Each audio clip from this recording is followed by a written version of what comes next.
વડોદરા શહેરના વાડી વિસ્તારમાં બાંધકામની બેદરકારીનો ગંભીર મામલો સામે આવ્યો છે।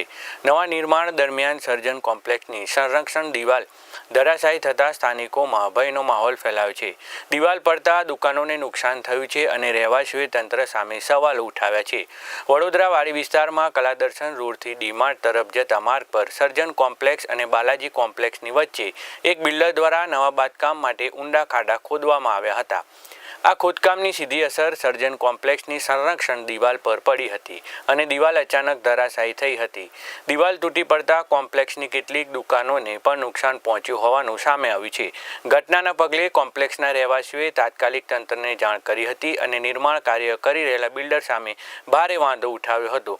રહેવાસીઓનો આરોપ છે કે ખોદકામ દરમિયાન થતા ભારે વાઇબ્રેશનના કારણે તેમના ઘરોમાં તિરાડો પડી ગઈ છે। 20 થી 25 વર્ષ જૂના સર્જન અને બાલાજી બંને કોમ્પ્લેક્સમાં રહેતા પરિવારો માટે આ સ્થિતિ ગંભીર જોખમરૂપ બની ગઈ છે। રહેવાસીઓનું કહેવું છે કે ખોદકામથી અમારી દિવાલ પડી ગઈ, ઘરમાં તિરાડો પડી ગઈ, કોઈ મોટી દુર્ઘટના બને એ પહેલાં તંત્ર પગલાં ભરે। બીજી તરફ બિલ્ડર દ્વારા દાવો કરવામાં આવે છે કે સમગ્ર નિર્માણ કાર્ય માટે તમામ જરૂરી પરવાનગીઓ લેવામાં આવી છે।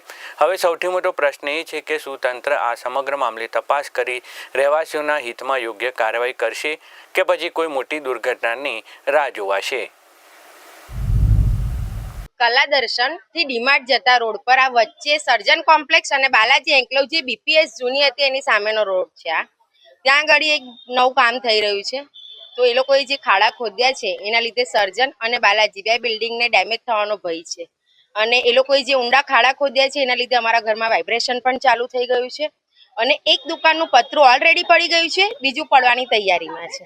એટલે ભયના માર્યા બધી જ પબ્લિક રોડ પર આવી ગઈ છે। ઘરમાં રહેવાનો ભય લાગે છે કારણ કે બિલ્ડિંગ પડે એવો ભય થઈ ગયો છે અને ઓલરેડી આ બંને બિલ્ડિંગ 25 થી 26 વર્ષ જૂની છે, એટલે રીડેવલપમેન્ટમાં જાય એવી પોઝિશન તો આવી જ ગઈ છે એના લીધે બધાને ભય છે, એટલે બધા બારે હા થઈ ને। આ અહીંયા આગળ જે દુકાન છે એનું પતરું ઢળી ગયું અને જે કમ્પાઉન્ડ વોલ હતી એ પણ આખી